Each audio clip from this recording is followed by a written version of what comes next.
I joked, "At this rate you'll never get married." She smiled and said, "Then maybe you're the reason." I should have kept my mouth shut that afternoon. I knew it the second the words left me, but by then it was too late, because Emily Carter had already heard them, and the way she looked at me after that made every small, safe corner of my life feel suddenly too small to hide in.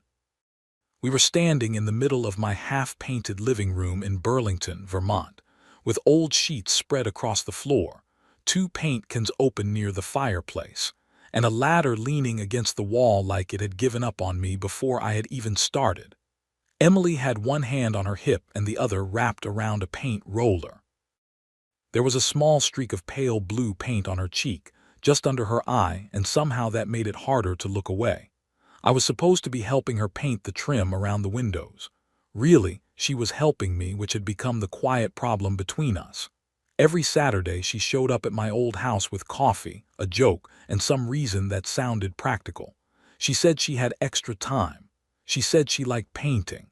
She said my ladder was safer with someone else holding it. She said a lot of things that made sense if I did not look too closely at them. That day, she was fixing the mess I had made near the bookshelf, laughing softly because I had managed to drip paint on the only part of the floor that was not covered. I looked at her and said, "At this rate you'll never get married, Emily. You spend every weekend fixing my house." I meant it as a joke. That is what I told myself, at least. She stopped rolling paint across the wall, not fast, not shocked. She just stopped like she had been waiting for me to finally say something careless enough to open the door. Then she smiled. It was not the kind of smile people give when something is funny. It was quieter than that, warmer, a little sad maybe, a little brave. "Then maybe you're the reason," she said. The room went still around me. Outside, a truck passed slowly on the street. Somewhere upstairs, the old pipes gave a tired knock. The paint roller in her hand dripped once onto the sheet between us, but neither of us moved. "My name is Ryan Miller. I am 36 years old, and until Emily said those 6 words, I had done a very good job of pretending my life was exactly how I wanted it. I owned a small used bookstore on Church Street called Miller's Books. It was narrow, quiet, and always smelled like paper, dust, and the cinnamon coffee from the shop next door. I bought it from an older man named Harold when he retired and moved to Maine. He told me the place needed someone patient. I told him patience was one of the few things I had. That was only partly true. I was patient with books, patient with broken shelves, patient with customers who came in looking for one thing and left with something completely different. I was patient with the old house I bought 2 years after my father died, even though the roof leaked, the porch sagged, and half the rooms looked like they were waiting for a family that never arrived. But I was not patient with feelings. Feelings made me act busy. That had always been my way. When something got too close, I found something that needed fixing. A shipment to unpack, a wall to repaint, a door hinge to replace, a reason to step away before anyone could notice I was scared. I had been engaged once, years before Emily came into my life. Her name was Laura. We were young enough to believe love could survive on good intentions and weekend plans. She wanted a bright apartment, dinner parties, children someday, and a man who could say what he felt before it turned into silence. I wanted those things too, or I thought I did. But when the wedding got close, I became a stranger even to myself. I worked late. I forgot calls. I told her I was tired when really I was terrified. One night she looked at me across our kitchen table and said, "Ryan, I feel like I'm trying to marry a man who is already leaving." She gave the ring back 2 weeks later. I did not fight for her. That is the part I still have trouble saying. I told myself I was respecting her choice, but the truth was easier and worse. I was relieved because her leaving meant I did not have to explain why I had been stepping backward for months. After that, I built a life that did not ask much from me. The bookstore, the old house, my routines, coffee at 7, open the shop at 9, close at 6, home by 6:30. Dinner standing at the counter, a little work on the house if I had the energy, bed before midnight, safe, quiet, predictable. Then Emily Carter walked into the bookstore one rainy Thursday in March and ruined all of that with a question about poetry. She was 33, a high school English teacher, and she had the kind of calm voice that made even ordinary words feel carefully chosen. She wore a yellow raincoat that day, her dark hair tucked under the hood, and she carried a canvas bag filled with papers to grade. She asked if I had a used copy of Mary Oliver for her classroom. I did. She smiled when I found it. That should have been the whole story. But she came back the next week for 2 novels, then again for a book of essays. Then again just before closing, saying she needed something for a student who hated reading but liked sad stories with people who make bad choices. Have a whole shelf for that, I told her. She laughed, and I remember looking down at the counter because her laugh felt like sunlight hitting a room I had kept shut for too long. For a while she was just a customer, a regular one, the kind I looked forward to seeing but did not admit it even to myself. She would come in after school, tired but smiling, with a red pen clipped to her sweater and chalk dust sometimes on her fingers. She asked good questions. She remembered things I said. She noticed when I rearranged the front table. In May, she found out I lived 3 blocks from her aunt. I did not tell her that on purpose. She saw me carrying groceries near Maple Avenue and called my name from across the street. I almost dropped a bag of apples. "You live here?" she asked. "Unfortunately," I said, looking at my old house behind me. She studied the peeling paint on the porch and the loose shutter by the upstairs window. "It has good bones," she said. "That's what people say when they mean it looks terrible." She smiled. "No, I mean it has good bones." The next Saturday, she appeared at my gate with 2 coffees and a small paper bag from the bakery. "I was walking by," she said. "No one walks by this street by accident. I took the long way." That was how it started. She came by for coffee, then to look at the porch, then to help me choose paint colors because I had somehow picked 3 shades of gray that all looked like wet sidewalk. She said the living room needed something softer. I said softer sounded dangerous. She said paint was not dangerous unless I planned to drink it. By June, she was showing up most Saturdays. I never asked her to. That detail matters. I let her come, but I never invited her. I made room for her without admitting I wanted her there. She helped sand the porch railing. She held the flashlight when I fixed the pantry shelf. She brought muffins the morning the power went out and sat with me on the back steps while the whole block waited for the lights to return. She told me about her students, about the boy who wrote poems but pretended they were song lyrics, about the girl who read ahead and then tried not to spoil the endings. I told her about the bookstore, about my father, about the house, but only the easy parts, the safe parts. She never pushed. That was the thing about Emily. She did not try to break down locked doors. She just sat outside them with patience and warm coffee until you started to wonder why you had locked them in the first place. And then came that Saturday in July.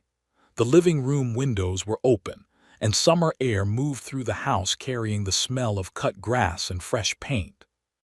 Emily was wearing old jeans and one of my faded bookstore t-shirts because she had gotten paint on her blouse earlier and I had handed it to her without thinking.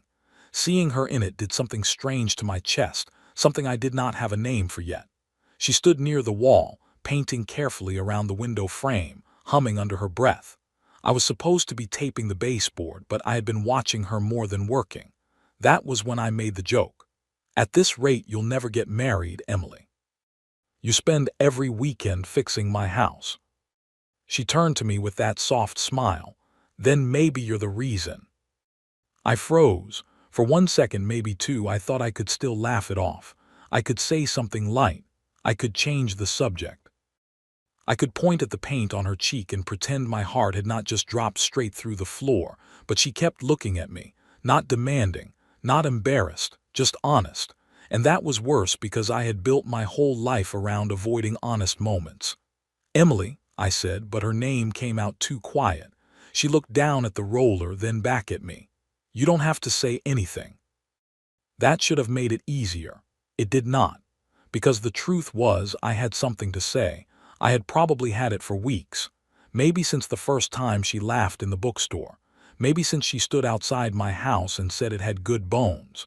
Maybe since she started coming every Saturday with reasons that were true, but never the whole truth. I just did not know how to say it without changing everything. So I did what I always did. I stepped back. I should get more tape from the kitchen, I said. There was already tape on the floor beside me. Emily saw it. Of course she did. Her smile faded just a little, but she nodded as if I had given her an answer, even though all I had given her was a door closing from the inside. I walked into the kitchen and stood there with one hand on the counter, breathing like I had run up a hill. Through the doorway, I could hear the soft roll of paint against the wall starting again. She did not leave right away. That almost hurt more. She stayed for another hour, finished the window trim, washed the roller in the sink, and thanked me for the coffee like it had been any other Saturday. Then she picked up her bag from the chair and walked to the front door.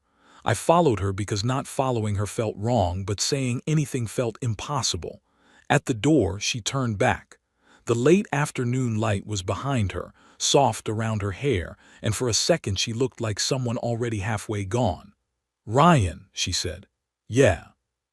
She held my eyes. "I know you heard me." I swallowed. I did. She nodded once like that was all she needed to know. Then she opened the door and stepped onto the porch. I watched her walk down the path, past the uneven gate and onto the sidewalk. She did not look back. For the first time since I bought that house, it felt too quiet. I went back into the living room and stood in the middle of the half-painted walls. Her roller was clean. The coffee cup she had used was still on the mantel. My old t-shirt was folded over the back of the chair because she had changed before leaving. Everything looked normal. Nothing was normal. I picked up the roll of tape from the floor, the one I had pretended to need from the kitchen, and held it in my hand for a long time. Then my phone buzzed. A message from Emily. I stared at her name on the screen until it blurred a little. It said, "I'm not asking you to be brave today. I just need to know if you ever will be." I read Emily's message at least 20 times before I answered it. I stood in the middle of my living room, surrounded by pale blue walls and the smell of fresh paint, holding my phone like it was heavier than it had any right to be. "I'm not asking you to be brave today. I just need to know if you ever will be." That was the kind of question a person could not answer with a joke. Believe me, I tried to find one. My mind reached for something easy, something light, something that could soften the edge of what she had said. But every sentence I thought of felt small and cowardly. I typed, "I don't know." Then I deleted it. I typed, "I want to be." Then I deleted that too, because wanting something and doing something are not the same thing, and I had spent too much of my life hiding inside the space between them. Finally, I wrote, "I heard you. I'm sorry I stepped back." I stared at it for a long time before I sent it. Her reply came 5 minutes later. "I know." That was all, not angry, not cold. Just 2 words that somehow made me feel worse because they sounded like she had already understood me before I understood myself. I did not sleep much that night. I lay in bed listening to the old house settle around me, the kind of small sounds I usually found comforting.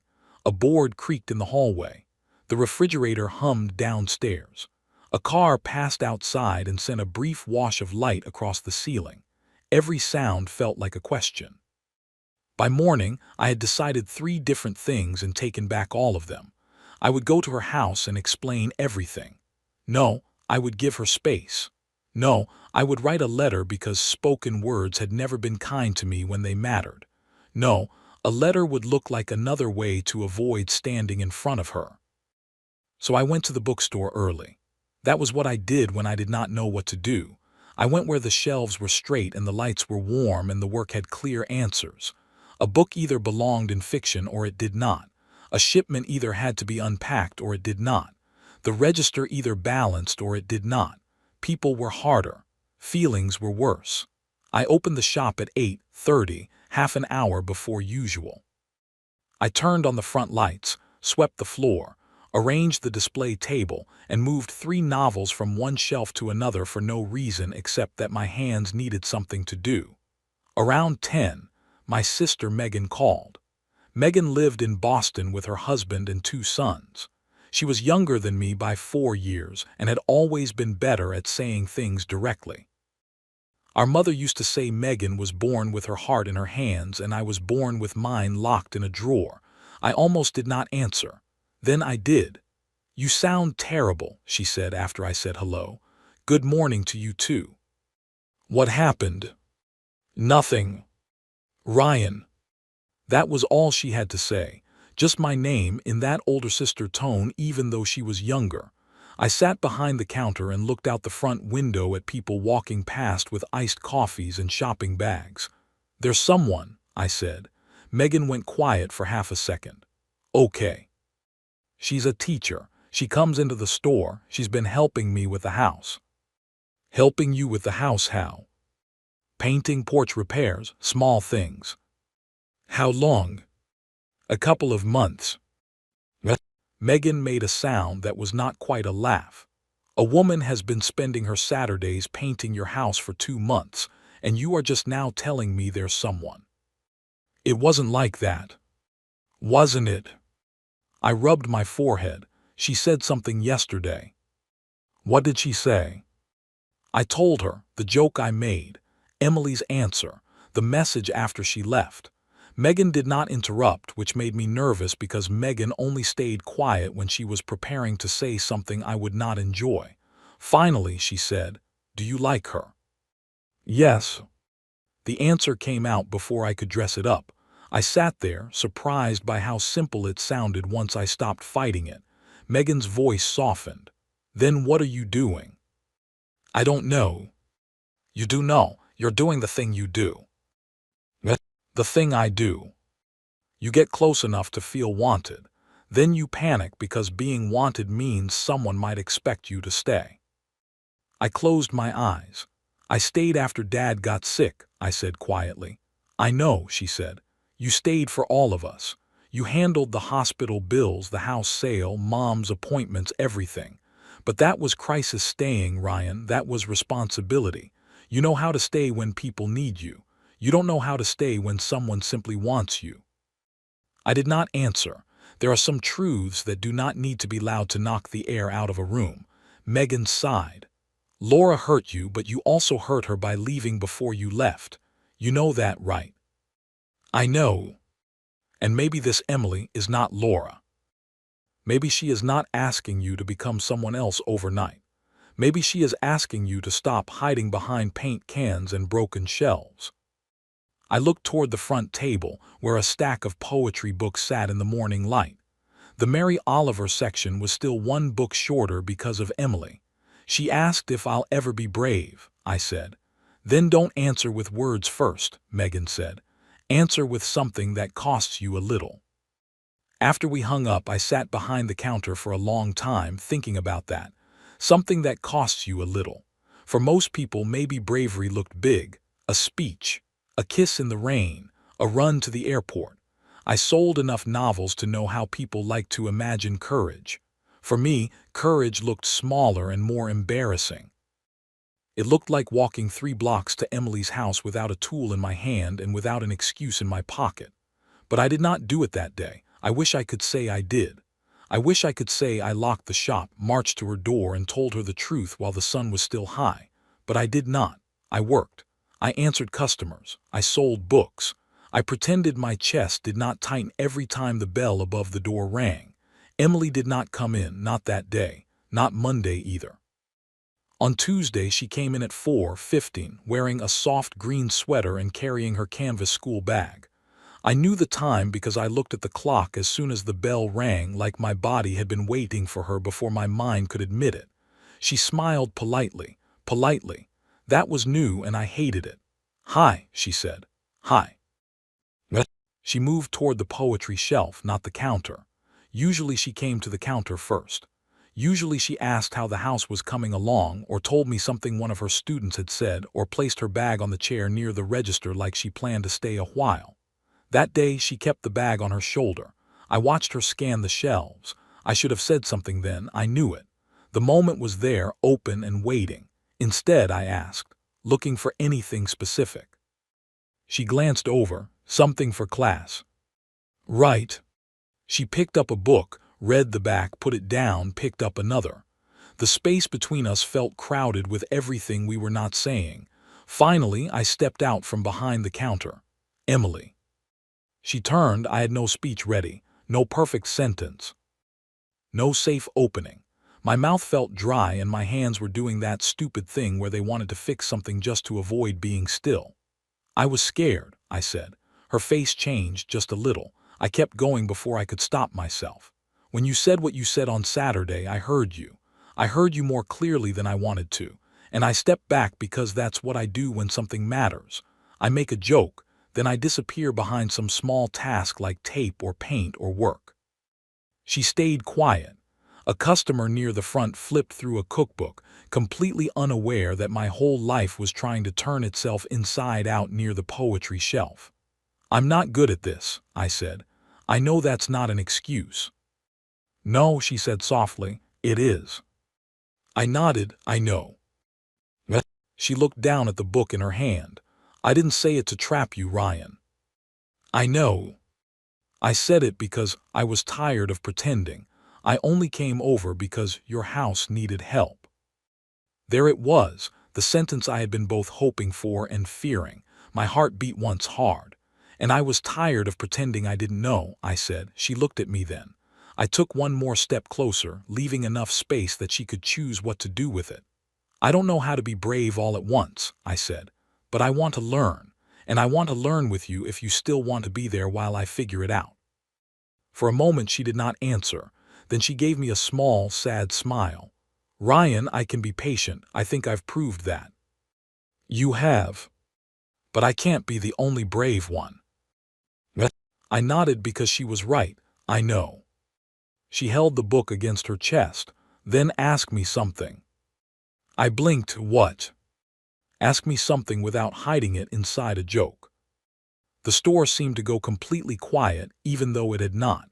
I could hear the soft hum of the lights, the pages turning near the front, the traffic outside. My voice came out low. Would you have dinner with me on Friday? Emily's eyes softened. Are you asking because you feel guilty? No. Are you asking because Megan told you to? I stared at her. How did you know I talked to Megan? Because you look like someone's sister recently told him the truth.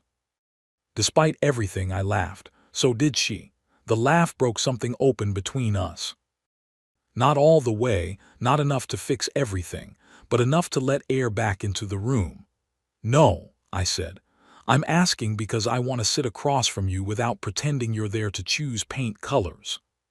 She looked at me for a long second, then she nodded. Friday. I breathed for what felt like the first time since Saturday. She bought the poetry book, even though I offered to give it to her. She refused, saying small bookstores survived because people paid for books, not because nervous men tried to be charming at the register. When she left, she looked back once through the window, just once, but it was enough. Friday came slowly. I changed my shirt 3 times. I cleaned the kitchen even though we were not eating at my house. I arrived at the restaurant 15 minutes early and sat in my truck for 10 of them, giving myself a quiet lecture about not running away from a woman who had already seen more of me than I meant to show. We met at a small place near Lake Champlain, the kind with wooden tables, low lights and windows that caught the last color of the evening sky. Emily arrived wearing a navy dress and a jean jacket, her hair loose around her shoulders. I stood too fast and hit my knee on the table. She smiled. Smooth. I was saving that for later, but panic moved the schedule up. She laughed and the sound settled me. Dinner was simple, pasta for her, chicken for me. We talked about her students, the bookstore, the house, the terrible wallpaper I still needed to remove from the upstairs hallway. For a while it felt easy. Then she asked, what happened with Laura? I looked down at my plate. There it was, the old door. I could have given the short answer, the polite one. We wanted different things. It did not work out. People say those things because they are smooth enough to pass through a room without cutting anyone. But Emily had asked me not to make her the only brave one, so I told her the truth. I left before I left, I said. She noticed before I admitted it. She wanted a life with me and I wanted it too, but when it got close, I panicked. I made myself busy. I made her feel alone. Then when she ended it, I acted like it was something that happened to me instead of something I helped cause. Emily listened without interrupting. "I'm sorry," she said. "For me or for her?" "For both of you." That answer almost broke me. After dinner, we walked along the lake. The air was cool, and lights from the restaurants behind us reflected on the water in thin, shaking lines. Emily walked beside me with her arms folded lightly against the breeze. I wanted to hold her hand. I thought about it for half a block. Then she said, "Ryan, are you thinking about holding my hand or solving a tax problem?" I looked at her. "Is it that obvious?" "Yes." I held out my hand. She looked at it, then at me. "See, brave." "It's a hand, Emily." "Tonight it is." She placed her hand in mine. It was such a small thing. 5 fingers closing around mine, warm skin. A quiet step closer, but something in me shifted. Not loudly, not dramatically. Just enough that the world felt less like a place I had to manage alone. We walked like that until the wind got colder. When I drove her home, I parked outside her small white house with the blue door and the flower pots lined neatly along the steps. The porch light was on. For a moment, neither of us moved. "I had a good time," she said. "Me too." She unbuckled her seat belt, then paused. "Don't disappear tomorrow." The sentence was gentle, but it landed hard. I looked at her. "I won't." She searched my face like she wanted to believe me, but needed me to understand that belief was not a toy. "Okay," she said. Then she leaned over and kissed my cheek. Not my mouth. Not yet. Just my cheek, soft and quick near the corner of my jaw, but I felt it everywhere. She got out and walked up the steps.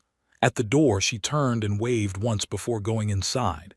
I sat in the truck for a long time after her porch light went off. The next morning, I woke early. My first instinct was to make coffee, open the shop records, and create some reason to stay busy until the feeling passed. Instead, I picked up my phone and texted her.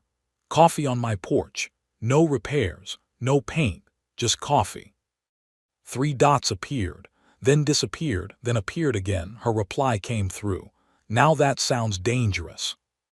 I smiled. A second message followed. "I'll be there in 20 minutes." I set the phone down and looked around my kitchen. The house was still old. The porch still needed work. The upstairs hallway still had terrible wallpaper, and the living room still had one wall left unpainted. Nothing was finished. But for the first time, that did not feel like failure. It felt like a place where something could begin. Emily came to my porch that morning with 2 coffees instead of 1, like she had already guessed I would forget to make my own. She was wearing a soft gray sweater, old jeans, and her hair was tied back in a loose knot that looked like it had taken no effort at all, which I knew meant it probably had. She stopped at the bottom step and looked at me. "No tools?" she asked. I lifted both hands. "No tools." "No paint." "No paint." "No hidden shelf that needs fixing." "Not unless you count me." She smiled at that, but it was not a joking smile. It was the kind that noticed the truth inside the joke and let it stay there without making me feel foolish for saying it. She came up the steps and handed me a cup. We sat side by side on the old porch swing that had come with the house. It creaked under us in a way that made me promise silently to fix it. Then I caught myself and did nothing. For once, I let something creak. The morning was cool and bright. A neighbor across the street watered flowers. A dog barked twice and then seemed to lose interest. The world was doing its normal Saturday things, but I felt like I was sitting in a new version of it. For a while, we drank coffee without talking. That was one of the first things I loved about Emily, though I did not use that word yet. She knew how to be quiet beside a person. Not cold quiet, not uncomfortable quiet, just quiet that felt like a blanket over your knees. After a few minutes, she leaned back and looked at the living room window through the open door. "You still have 1 wall left," she said. "I know." "Is that going to bother you?" "Probably." "Are you going to ask me to help?" I looked at her. "Not today." Her eyes softened. "Good answer." I took a sip of coffee. I might ask next week. That's also a good answer. I laughed quietly. You grade everything, don't you? Only when someone needs feedback. And how am I doing? She turned slightly toward me, one shoulder against the back of the swing. Better than you think, slower than I'd like. That sounds fair. It is. The swing moved gently beneath us. For once, I did not feel the need to fill the space with something useful. I did not reach for a story about the bookstore or the porch or the house. I just sat there with her, letting the coffee warm my hands and the morning settle around us. Then she said, I meant what I said last night. I looked at her. Don't disappear, she said. I know. I don't need perfect, Ryan. I don't even trust perfect. But I do need honest. If you get scared, say you're scared. If you need time, say you need time. But don't turn into a locked door and expect me to keep knocking forever. I stared down into my coffee. It would have been easy to feel accused. Part of me wanted to. That old defensive part that looked for unfairness so I could protect myself from changing. But she was not being unfair. She was telling me where the edge was before I stepped over it. I can do that, I said. She waited. I corrected myself. I will try to do that. She nodded. That's more honest. After that, things began, not quickly but clearly. We did not become one of those couples who fall into each other and forget the rest of the world. Emily still had papers to grade and lesson plans to write. I still had a store to run and a house that seemed to create new problems every time I fixed an old one. But there was a shape to us now. A rhythm. Tuesday evenings, she came by the bookstore after school, and we walked to the little Thai place around the corner if neither of us was too tired. Thursday nights, I went to her house, and she made tea while grading essays at the kitchen table. I would sit across from her with invoices or a book I pretended to read, mostly watching the way she pressed her pen to her lips when she was thinking. On Saturdays, we worked on the house, but now I asked. That mattered. The first time I said, would you help me finish the living room wall? She smiled like I had handed her something much bigger than a paint roller. Yes, she said, I would. We finished the wall in less than 2 hours. Pale blue, the color she had chosen. I stood in the doorway afterward looking at the room and I felt something strange rise in my chest. It looks like someone lives here, she said. I nodded. Yeah. She looked at me. Is that good? I took my time answering because the truth deserved a careful hand. I think it scares me because it's good. She did not touch me right away. She just stood beside me and let the words be enough. Then she slipped her hand into mine. By August, the house had changed in ways that were easy to see and in ways that were not. The porch railing was sanded and stained. The living room was finished. The old curtains were gone, replaced by simple white ones Emily helped me choose, even though she said my first choice looked like something from a motel that had given up. There were books on the coffee table that were not mine. A green sweater folded over the back of a chair. A mug in the cabinet with small blue flowers on it that Emily started using every time she came over and somehow never took home. I did not mention that I liked seeing it there. She noticed anyway. One evening she opened the cabinet and saw the mug on the front shelf, easy to reach. She looked at me over her shoulder. You moved it. It was in the back. It was fine in the back. You use it. She smiled, so you made room. I leaned against the counter. For a mug. Sure, she said, for a mug. The first time she kissed me on the mouth, it was raining. Not movie rain, not loud thunder or dramatic wind. Just a steady summer rain that softened the windows and made the whole house smell like wet wood and coffee. She had come over after school, tired from a staff meeting that had gone too long. I made dinner, which meant I burned one side of the chicken and tried to hide it under sauce. She ate it anyway. Afterward, we stood at the sink washing dishes. She washed. I dried. Our shoulders bumped every few minutes and neither of us moved away. You know, she said, handing me a plate, this is the first time you cooked for me. I use the word cooked loosely. I noticed. That bad? She smiled. No, just very you. I set the plate in the cabinet. That sounds like an insult wearing a nice coat. It's not. She turned off the water and dried her hands slowly. I was still holding the dish towel when she turned toward me. There was a quiet look in her eyes, clear and steady, and I knew before she moved what was about to happen. I could have leaned away. The old part of me still knew how. Instead, I stayed. She stepped closer, lifted one hand to my chest, and kissed me. It was soft, slow, so simple that it nearly undid me. There was no rush in it, no demand. Just Emily, close enough for me to feel her breath, choosing me in a kitchen with rain on the windows and a burned pan soaking in the sink. When she pulled back, I did not know what to say. So for once, I said the truest thing. I'm glad you did that. She laughed, her forehead nearly touching mine. I could tell you were thinking about it too hard. I think about most things too hard. I know. Her hand stayed on my chest, and mine found her waist like it had been waiting for permission. We stood there for a long time, not saying much, while the rain tapped softly against the glass. By September, people started noticing. Mrs. Donovan, who ran the flower shop across from my bookstore, saw Emily leaving the shop one evening with her hand tucked into mine, and smiled so widely I knew the whole street would know by morning. My regular customer, Mr. Phelps, came in 2 days later and asked if I had finally stopped pretending the teacher was just here for books. I told him to buy something or leave. He bought 2 mysteries and laughed the whole time. Megan drove up from Boston one weekend with her husband and boys. She met Emily on a Saturday afternoon, and I watched the 2 of them talk on the porch while my nephews chased each other around the yard with sticks they were not supposed to have. Megan looked at Emily the way sisters look at women who might matter to their brothers, kindly but not easily fooled. Later, when Emily went inside to help the boys find juice, Megan stood beside me near the steps. "She's good," she said. "She is. For you, I mean."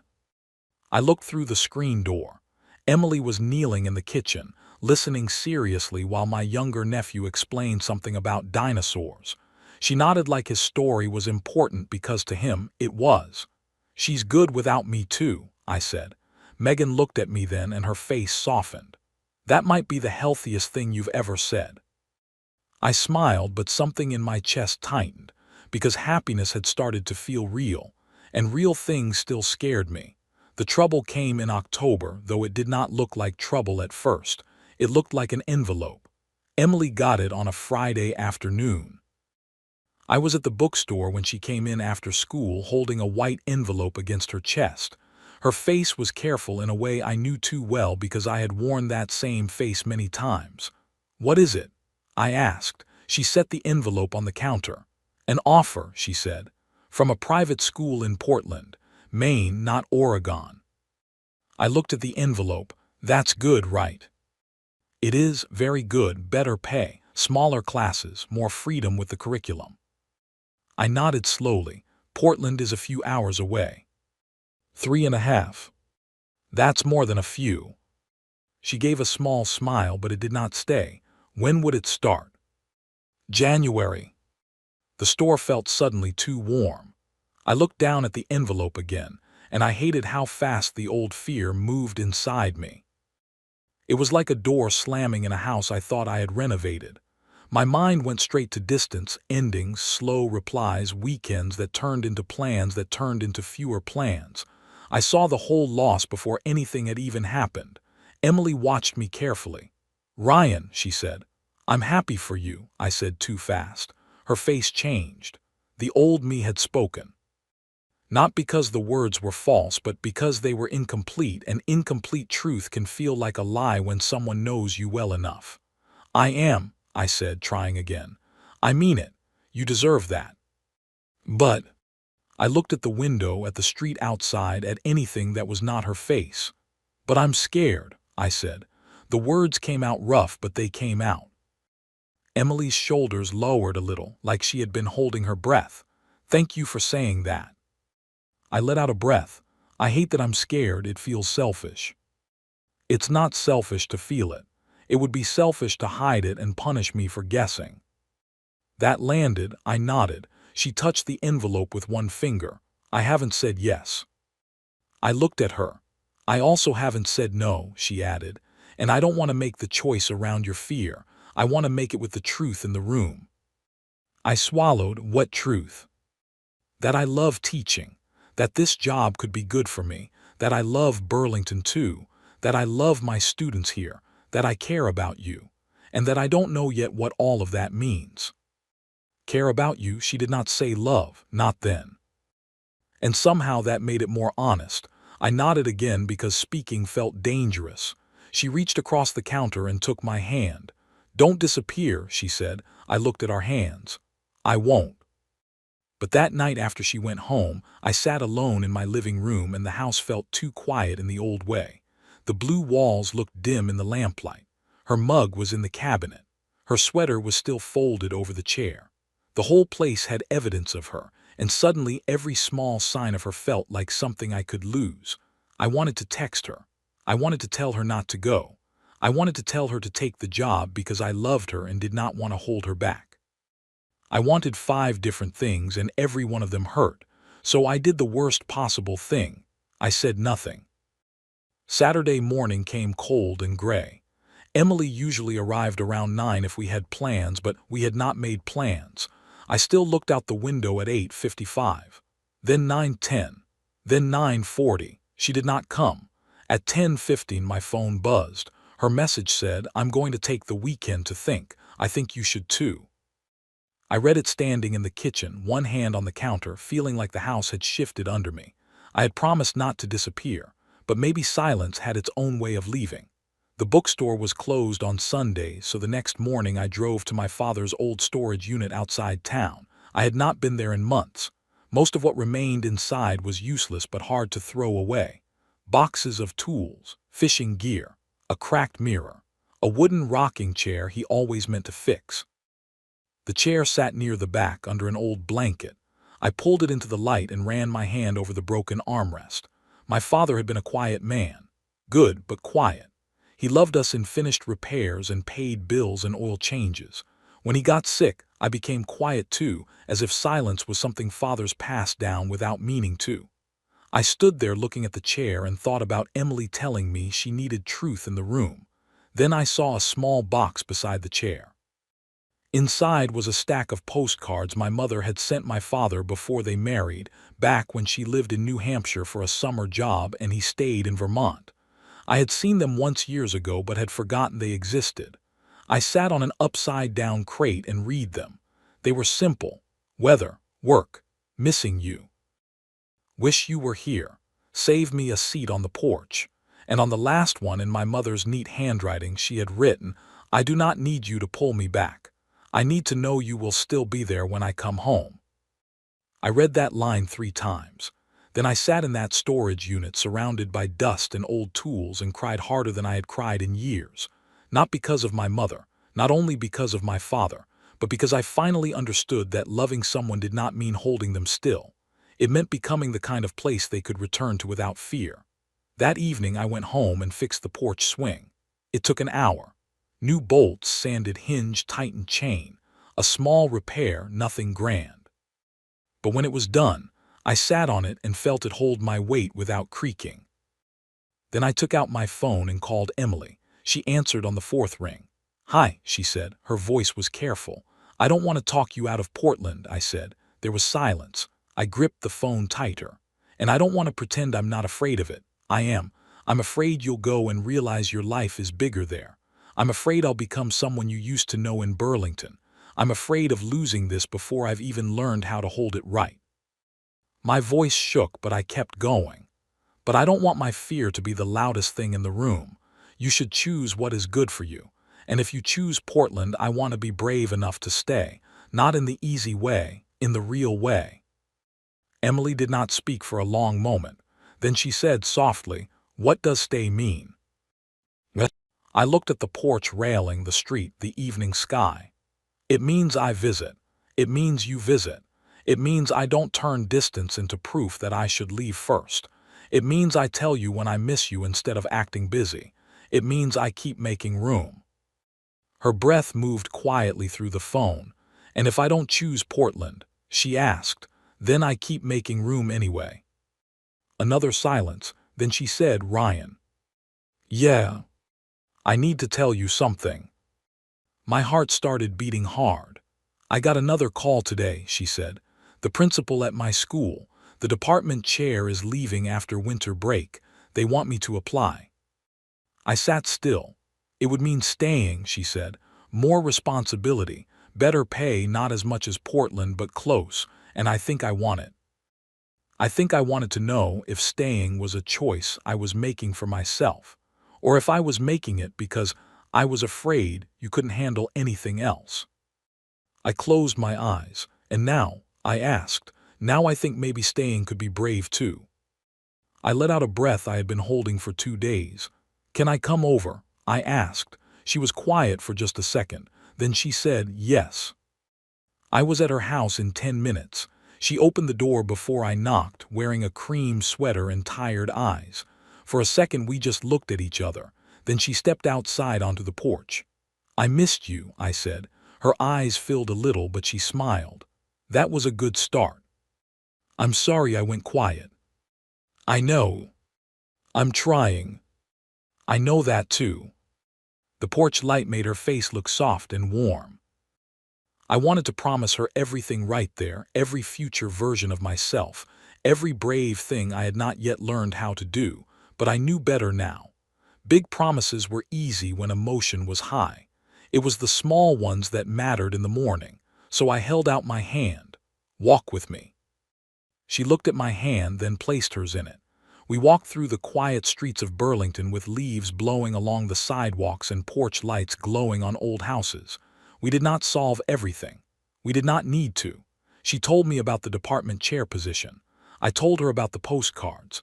She laughed when I admitted I had fixed the porch swing instead of writing a speech. "That is the most Ryan thing I've ever heard," she said. "Is that good?" She squeezed my hand. "It is tonight." When we got back to her house, she stopped at the bottom of the steps. "I haven't made my final decision," she said. "I know. And I need you to understand that my life can't become smaller just because you're learning how to be loved." The sentence hurt, but in the clean way truth hurts when it is saving you from becoming worse. "I understand," I said. She searched my face. Then she stepped closer and kissed me. This kiss was different from the first one, deeper, not rushed but less careful. Her hands touched my coat and mine found her back, and for a few seconds the whole cold October night narrowed down to the warmth of her mouth and the quiet sound she made when I pulled her closer. When she stepped back, her eyes were bright. "I'm not going anywhere tonight," she said. I smiled. "That's enough." But the next morning, everything changed again. I was opening the bookstore when I saw the envelope pushed under the front door. Plain white. No stamp. My name written across the front in handwriting I did not recognize. Inside was one page. It said, "Ask Emily what really happened in Portland 2 years ago before you build your future around her." I read it once. Then again. The shop lights hummed above me. Outside, the town was waking up like any normal morning, but the paper shook in my hand. And for the first time since Emily had smiled at me in that half-painted room, I wondered if there was a part of her story she had been as afraid to tell as I had been to hear. I stood in the bookstore with that paper in my hand, and for one terrible minute I became the old version of myself again. The man who looked for the exit before he looked for the truth. Ask Emily what really happened in Portland 2 years ago before you build your future around her. The words sat on the page like a warning. No signature. No explanation. Just enough to make my mind fill in the empty spaces with every fear it knew how to create. I folded the paper once, then unfolded it. My hands felt cold. The store was quiet, too quiet, even with the lights on and the traffic moving outside. A woman passed the front window holding a cup of coffee, and I remember thinking how strange it was that the rest of the world did not stop just because mine had found a new way to shake. My first instinct was not noble. I wanted to put the paper in a drawer and act normal. I wanted to wait until Emily came in and watch her face carefully, collecting evidence like a coward. I wanted to let suspicion do the asking so I would not have to. Then I heard her voice in my head. "Don't turn into a locked door and expect me to keep knocking forever." I sat behind the counter and stared at the paper until the first customer came in. I sold 2 books, gave the wrong change, apologized, fixed it, and then locked the front door 10 minutes after opening. I put a note in the window, "Back soon." Then I took the paper, walked out into the cold morning, and went straight to Emily's school. The front office called her down during her planning period. I waited near the trophy case, trying not to look like a man carrying bad news in his coat pocket. When she came around the corner, she smiled at first. Then she saw my face. "What happened?" she asked. I pulled the paper from my pocket and handed it to her. She read it once. The color left her face slowly. That scared me more than anger would have. "Where did you get this?" she asked. "Under the bookstore door this morning." She looked at the paper again, then closed her eyes for a second. I waited. Every old fear in me was shouting, but I stayed quiet. When she opened her eyes, they were wet. "I was going to tell you," she said. My chest tightened. "When?" "Before I made a decision about the job, before anything got more serious." She swallowed. "I just kept waiting for the right time, and then the right time became too late." The hallway around us was empty, but still it felt too public. I looked toward the office. "Can we go somewhere?" She nodded. We walked outside to the small courtyard behind the school. The air was cold and the trees had almost lost all their leaves. Emily wrapped her arms around herself and stood near a bench. I did not sit. Neither did she. "2 years ago," she said, "I was engaged." I felt the sentence land, but I did not move. His name was Mark. He taught history at the private school in Portland. That's how I knew about the place. We met at a teachers' conference. He was charming, smart, the kind of person everyone liked right away. She looked down at the paper in her hand. "I moved there for him, not officially at first. I told everyone it was for a teaching opportunity, and that was partly true. But the truth was, I built my whole plan around him." Her voice shook slightly. 3 months before the wedding, I found out he had been seeing someone else. Not once, not a mistake, for most of our engagement. I closed my eyes. "I'm sorry," I said. She nodded but kept going, like if she stopped, she might not start again. I left Portland in one day, packed what I could, drove back to Burlington, and told people the job had not worked out. I did not want to explain how foolish I felt. I did not want to be the woman people pitied, so I made it smaller, cleaner, easier to carry. The paper trembled in her fingers. When this new offer came, I panicked. Not because of the job, because Portland still felt like a place where I had been stupid. And then I met you, and suddenly staying here did not feel like hiding anymore. It felt good. But I was afraid if I told you, you would think I was choosing Burlington because I was still broken. I looked at her then, really looked. The hurt in her face was not guilt, it was fear, and I knew that fear. I had lived with my own version of it for years. "Who sent the note?" I asked. "I don't know for sure." She wiped under one eye quickly. "But I can guess. Mark works at that school. He probably heard my name came up again." The cold air moved between us. I thought about the note, about its wording, about the way it had tried to make her past sound like a crime instead of a wound. "Emily," I said quietly. She looked at me like she was bracing for impact. I stepped closer. "I wish you had told me." "I know. But I understand why you didn't." Her face broke a little. "I'm not mad that you were hurt before me," I said. "I'm not mad that you needed time to tell me. I'm mad that someone knew exactly where to push and thought it would work." She looked down and a tear slipped free. "It almost did," she whispered. "The honesty of that hurt."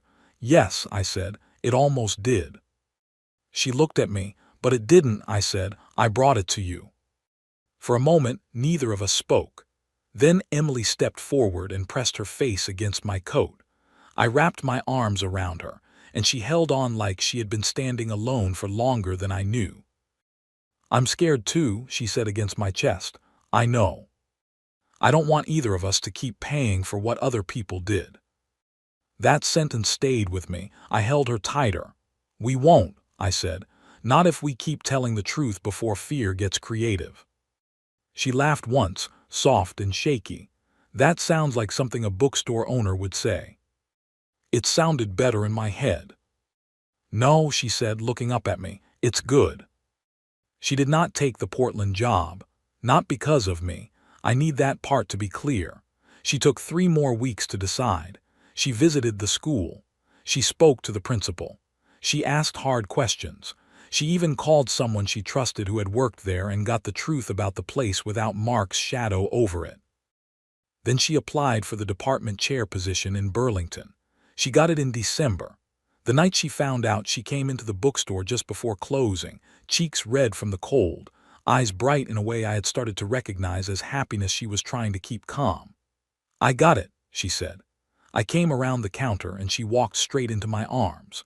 For a while, we just stood there between the front table and the poetry shelf, holding each other while the old radiator knocked behind us. "I'm proud of you," I said. She pulled back and smiled. "I'm proud of me too." That was the moment I knew she had chosen for herself, and somehow that made me feel chosen too. Winter settled over Burlington slowly, snow on the porch rail, ice along the bookstore windows. Cold mornings when Emily came by before school, stealing one of my gloves because she said mine were warmer, even though I knew she had better ones in her bag. We became ordinary in the best possible way. She graded papers at my kitchen table while I cooked dinners that improved from terrible to almost decent. I kept a blanket on the porch swing because she liked to sit there even when it was too cold. She left books in my living room, not by accident anymore. I learned which tea she liked and stopped pretending I bought it for guests. In January, she gave me a key to her house. She did it while we were walking back from the grocery store, carrying bags in both hands. "There's a key in your coat pocket," she said. I looked at her. "Why?"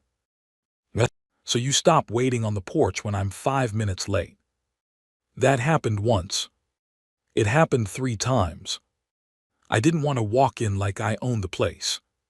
She smiled. "You don't own it, you're welcome in it." I could not answer right away. That was the kind of sentence that would have scared me once. Maybe it still did a little, but it also warmed something in me I had spent years trying not to need. A week later, I gave her a key to mine. I placed it inside a copy of the Mary Oliver book she had bought the first day she came into the store and left it on her kitchen table. She found it while making tea. "You put a house key in a poetry book?" she asked. "I run a bookstore. I have limited methods." She looked at the key, then at me, and her eyes softened. "This is very you." "I know." She kissed me then, smiling against my mouth. Spring came, and with it came the porch project. Not repairs this time, something new. Emily wanted flower boxes under the front windows. I said the windows were uneven and would make the boxes look crooked. She said old houses were allowed to have character. I said character was what people called bad measurements. She handed me a pencil and told me to measure twice and complain once. We spent 3 Saturdays building them. The 3rd Saturday, she stood on the porch holding one end of the last box while I secured the bracket beneath it. Her hair was loose, and there was a streak of soil on her wrist from planting herbs earlier. The sun was warm on the steps. Somewhere down the street, a lawn mower started. She looked at me over the flower box and smiled. "What?" I asked. "Nothing." That was not a nothing smile. She glanced at the house, then at me. "I was just thinking that the first time I saw this place, I said it had good bones." "You did." I was right. I looked at the house, the painted living room, the repaired porch, the flower boxes, the swing that no longer creaked. Then I looked at her. "Yes," I said, "you were." That summer I asked her to move in, not with a big speech, not because rent made sense, not because her lease was ending, though it was.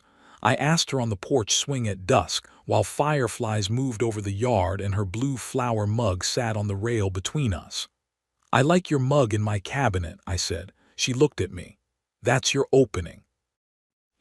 I had a better one, but it sounded like a man in a movie, and neither of us trusts that. She laughed. I took her hand. "I like your books on my table. I like your sweater on the chair. I like hearing you come in the back door. I like knowing what tea to buy. I like that the house feels less like something I'm repairing and more like somewhere we're living." Her fingers tightened around mine. I don't want you to move in because it's practical, I said. I want you to move in because I love you and I want to keep making room, not for a mug, for you. Emily stared at me, then her eyes filled. You love me, she whispered. I had been afraid of those words for so long that I expected them to feel heavy. They didn't. They felt like setting something down. Yes, I said, I love you. She laughed once through tears, then leaned forward and kissed me so suddenly I almost dropped the mug from the porch rail. I love you too, she said against my mouth. I held her face in both hands. The house behind us was old. The porch still had one soft board near the corner. The upstairs hallway still needed work because some projects wait until you are ready for them. Nothing was perfect, but I was not waiting for perfect anymore. Emily moved in at the end of August. We argued gently about where the books should go, then seriously about the couch, then laughed because both of us were too stubborn to admit the other had better taste. She brought too many mugs. I kept them all. She said my kitchen knives were a disgrace. I said no one needed that many pillows. She ignored me and bought more. And every morning when I came downstairs and saw her shoes by the door, something inside me settled again. Not because I believed nothing could ever go wrong, because now I believed we would tell the truth when it did. A year after she first said, "Then maybe you're the reason," I found the old roll of painter's tape in the drawer by the fireplace. The same one I had used as an excuse to run from the living room. I held it in my hand and laughed quietly. Emily came in from the kitchen. "What's funny?" I held up the tape. She recognized it immediately. "Oh," she said, "the famous escape tape. I should frame it. You should apologize to it. It had to carry a lot of emotional weight." I smiled and pulled her close. "I'm sorry to the tape." That was very brave. "Thank you." She slipped her arms around my waist and looked up at me. "Do you ever think about what would have happened if you hadn't answered my message?" I did, more often than I told her. "I think I would have kept fixing this house," I said, "and it still would have been empty." Her smile faded into something softer. "It wasn't empty," she said. "It was waiting." I kissed her forehead. Maybe she was right. I used to think love would arrive like a storm, loud enough that I could not miss it. But love came into my life quietly. It came with poetry books and paint rollers, with bakery bags and porch coffee, with hard questions and patient answers. It came as a woman who saw my house, my fear, my silence, and somehow still believed there was something worth staying near. And it came as a joke that was not really a joke. "At this rate, you'll never get married. Then maybe you're the reason." She was right in a way neither of us fully understood that day. I was the reason she kept coming back, but she became the reason I finally stopped leaving. She did not fix me. That is not what love should be asked to do. She stood beside me while I learned how to stop running from rooms where the truth was waiting. Now on Saturday mornings we still sit on the porch swing with coffee. Sometimes we talk about school or the bookstore or what part of the house needs attention next. Sometimes we say nothing at all. The swing holds. The house holds. And when Emily reaches for my hand, I do not think about where to hide. I just take it. Because love, I have learned, is not only the brave thing you say once. It is the quiet thing you keep choosing every day after the door is open.